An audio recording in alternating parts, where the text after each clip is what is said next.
晚上好啊，我是毛一方，今天和大家说一个在马来西亚很刺激的故事。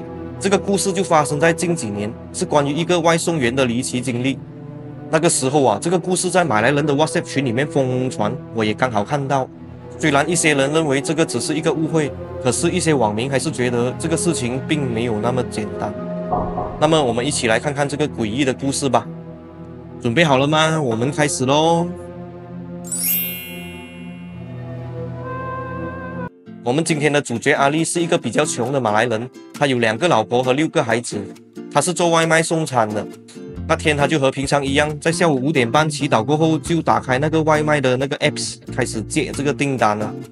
过不久他就收到一个送餐的订单，顾客订了一个 KFC， 可是啊那边有一段奇怪的留言，那边写着送餐地点就在这个地址，不要多问，来就对了，我在这边等着你。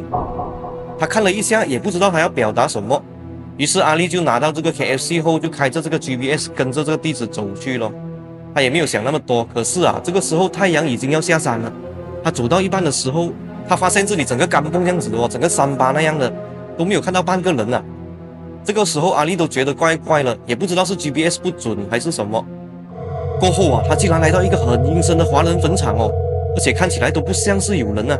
他就心想，是不是有人要玩他？但是这单又是货到付款哦，阿丽就心想，不管怎样也要把这个订单送到才可以啊，不然啊要赔钱的啊，不做要怎样养老婆，怎样养孩子啊？他就看了一下四周围，就看到这个坟场的里面一点的地方有一个小小的神庙那样的物质哦，他就心想，是不是这个神庙里面的人订的这个 KFC 呢？这个时候天还没有完全黑下来，他就快驾摩托过去看下里面有没有人哦。他一去到那个像神庙这样子的屋子的时候啊，他就在那边晃了几下，不过也是没有人理他。这个庙这样小间，如果有人在那边晃，不可能他不知道啦。于是阿丽就决定了，他就下车拿着 KFC 走进去看。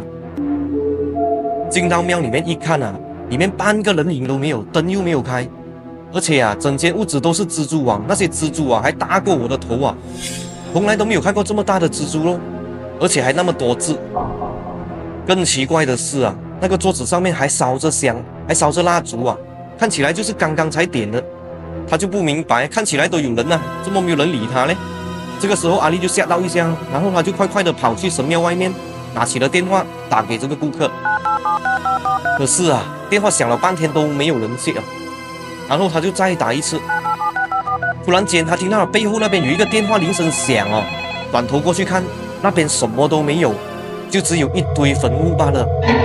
听着听着，他感觉那个声音就很像是坟墓里面传出来的那样，然后他就吓到了。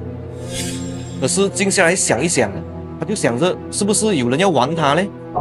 因为之前有几个这样子的 case， 有一些人他就故意下这个订单，让他们去坟墓那边故意玩他们罢了。过后他就盖掉这个电话咯，电话一盖啊，坟墓那边的电话铃声就停止了哦。那边明明都没有人，为什么会有电话响啊？然后他又拿起电话又打过去，坟墓那边的电话又响哦。过后他仔细一想，诶，是不是那个顾客在那边做工的时候，他电话不小心掉在那边，他自己找不到嘞？可是这个时候他又怕，他又不敢走过去那边看哦。然后他就想着，哎，还是不要过去那边了。于是他就拿起了这个 KFC， 在坟墓那边拍了一个照，就是要跟 customer service 投诉哦，就是讲有人要玩他。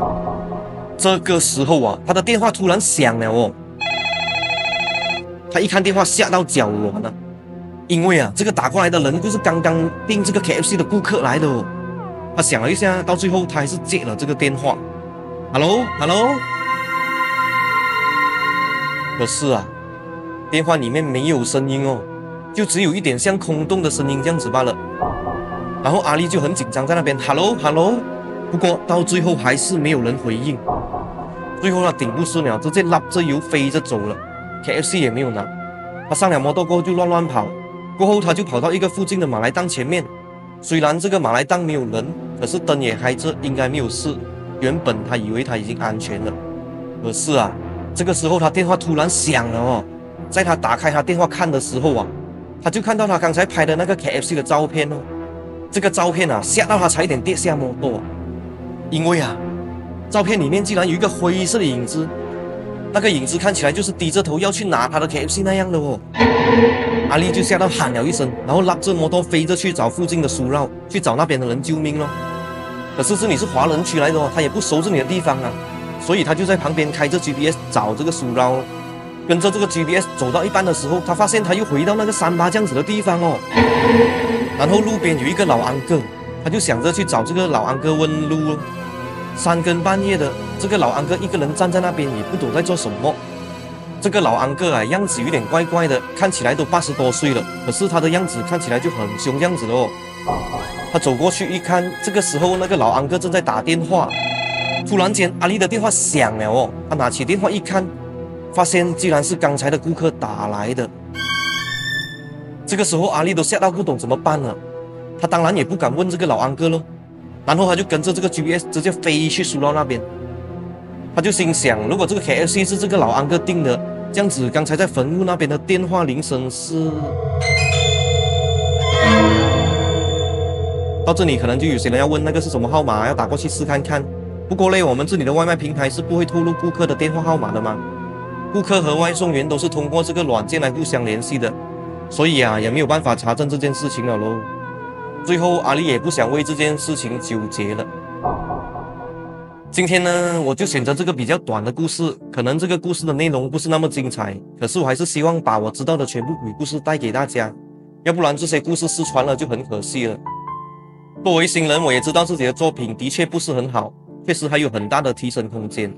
之前有一些朋友说我讲话比较奇怪，可能有一点不习惯，所以今天我就特地用本地的口味来讲，大家帮忙看看这样子会不会比较好听啊？记得留言和我讲啊。 Thank you very much. 如果你们也有遇到奇奇怪怪的灵异事件，也欢迎在评论区分享哦。拜拜，我们下期见。